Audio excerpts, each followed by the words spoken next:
എന്തൊക്കെ തരത്തിലുള്ള ഗോളുകളാണ് ഉള്ളത് നമ്മൾ ആദ്യം മനസ്സിലാക്കണം. പ്രധാനമായിട്ടും 4 തരത്തിലുള്ള ഗോളുകളാണ് ഒരു വ്യക്തിയെ സംബന്ധിച്ച് അദ്ദേഹം സെറ്റ് ചെയ്യുന്നത്. അതിലൊന്ന് ഷോർട്ട് ടേം ഗോളാണ്. എന്ന് വെച്ചാൽ കുറച്ച് സമയത്തിനുള്ളിൽ നേടിയെടുക്കേണ്ട ചില കാര്യങ്ങൾ, ഒരു ശീലം ഉണ്ടാക്കുന്നതായിരിക്കാം. ചിലപ്പോൾ രാവിലെ എണീറ്റ് ഓടണതായിരിക്കാം ഒരു ഷോർട്ട് ടേം ഗോൾ എന്ന് പറയുന്നത്. 2 ഒരു മീഡിയം ടേം ഗോളാണ്.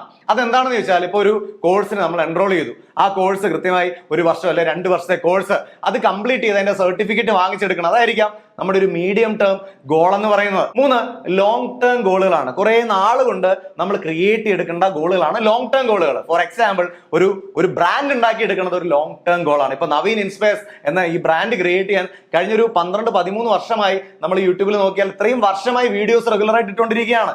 അപ്പൊ ഇത്രയും വർഷത്തെ എഫേർട്ട് ഈ വീഡിയോയുടെ പുറകിലുണ്ട്. അതേപോലെ ധാരാളം ക്ലാസ്സുകൾ കഴിഞ്ഞൊരു 20 ഇയേഴ്സ് ആയിട്ട് ധാരാളം ക്ലാസ്സുകൾ എടുത്തുകൊണ്ടിരിക്കുകയാണ്. അപ്പൊ ഈ കൺസിസ്റ്റന്റ് ആയി റെഗുലർ ആയി വർഷങ്ങളോളം എടുത്തെടുത്ത എഫേർട്ടാണ് ലോങ് ടേം, ആ ഒരു എഫേർട്ടാണ് ലോങ് ടേം ഗോളായ ഒരു പേഴ്സണൽ ബ്രാൻഡിങ് നമുക്ക് ക്രിയേറ്റ് ചെയ്യാൻ സഹായിച്ചിരിക്കുന്നത്. ആൻഡ് 4 ലൈഫ് ടേം ഗോളാണ്. ലൈഫ് ടേം ഗോൾ എന്ന് പറഞ്ഞാൽ ജീവിതം മുഴുവനും കൊണ്ട് നമ്മൾ ഈ ഭൂമിയിൽ എന്ത് അവശേഷിപ്പിച്ചിട്ട് പോകാൻ ആഗ്രഹിക്കുന്നു, ഇതാണ് നമ്മുടെ ലൈഫ് ടേം ഗോൾ എന്ന് പറയുന്നത്. നമ്മുടെ ജീവിതത്തിന് ഒരു അർത്ഥമുണ്ടാക്കി തരുന്ന ഗോളാണ് ലൈഫ് ടേം ഗോൾ എന്ന് പറയുന്നത്. അങ്ങനെ 4 തരത്തിലുള്ള ഗോളുകളാണ് പ്രധാനമായിട്ടുള്ളത്.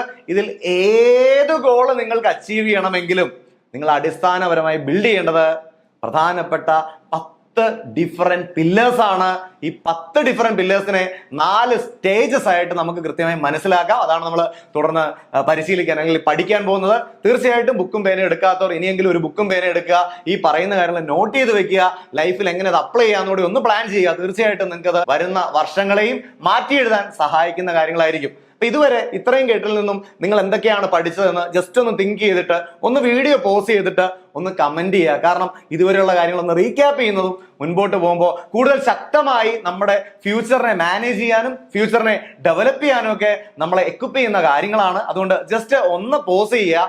പോസ് ചെയ്തതിനു ശേഷം എന്തൊക്കെയാണ് ഇതുവരെ പഠിച്ചത്, എന്തൊക്കെ മനസ്സിലായി എന്നുള്ളത് ഒന്ന് കമന്റായി രേഖപ്പെടുത്തുക. നമ്മൾ പറഞ്ഞു എല്ലാ വർഷവും നമ്മൾ റെസൊല്യൂഷൻ എടുക്കാറുണ്ട്, ഗോൾ എടുക്കാറുണ്ട്. പക്ഷെ നേടിയെടുക്കാൻ പറ്റാത്തത് ആ ഗോളിനൊരു ആർക്കിടെക്ചർ ഇല്ലാത്തത് കൊണ്ടാണ്. നമ്മൾ സംസാരിച്ചു, ഒരു കർഷകൻ എങ്ങനെയാണോ ഒരു മണ്ണ് കണ്ടുപിടിച്ച് അവിടെ കൃഷി ചെയ്ത് അവിടെ നിന്ന് വിളവെടുക്കുന്ന, അതുപോലെ നമ്മുടെ ഫ്യൂച്ചറിനെ ഒരു ലാൻഡായി കണ്ട് അവിടെ കൃഷി ചെയ്യാൻ തയ്യാറാവണം എന്ന് സംസാരിച്ചു. പഴയ അനുഭവങ്ങളിൽ നിന്നുള്ള അനുഭവങ്ങൾ എടുത്ത് ഭാവി എന്താണ് നമുക്ക് നേടിയെടുക്കേണ്ടത്, ഭാവിയിൽ എന്താണ് നമുക്ക് നേടേണ്ടത് എന്ന് തീരുമാനിച്ച് ഇന്നെടുക്കേണ്ട ആക്ഷൻ എടുക്കണം എന്ന് നമ്മൾ സംസാരിച്ചു. കൂടാതെ 4 തരം ഗോളുകളുണ്ട്. ഇതിൽ ഏത് ഗോളാണെങ്കിലും 4 സ്റ്റേജസിലൂടെ നമ്മൾ പോകാൻ തയ്യാറാവണം. അതിൽ 10ഓളം പില്ലേഴ്സ് സെറ്റ് ചെയ്യണമെന്ന് സംസാരിച്ചു. ഇനി നോക്കാം ഏതൊക്കെയാണ് 4 സ്റ്റേജസ് എന്നും അതേപോലെ ഓരോ സ്റ്റേജസിലും നമ്മൾ ഇട്ടുപോകേണ്ട പില്ലേഴ്സ് ഏതൊക്കെയാണെന്ന് നമുക്ക് നോക്കാം. ഇതിൽ